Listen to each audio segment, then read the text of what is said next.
bavuze kare uya mbona ko sineko kugo twaratsinze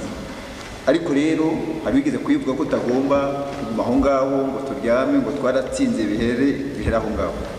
ahubwo no gushaka ingamba nako mbere y'ingamba no gushaka uburyo twahamya intsinzi yagumaho iyo rero kwihamya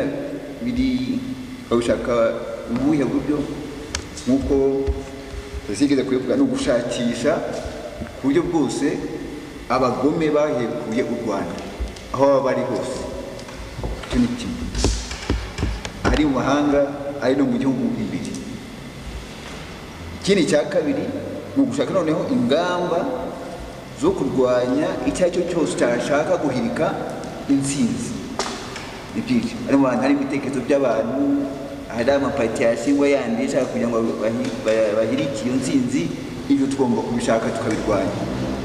Amfite n'icyo niho hazaba bya bitekerezo mu gicaniro byo kurengera ndetse intsinzi iriho tugenderaho ubu ayo ituma nabwo kwicara aha ngaha tuvuga ibi ngibi iyo tutajya ntabwo tuba tuhicaye. Amagambo make ni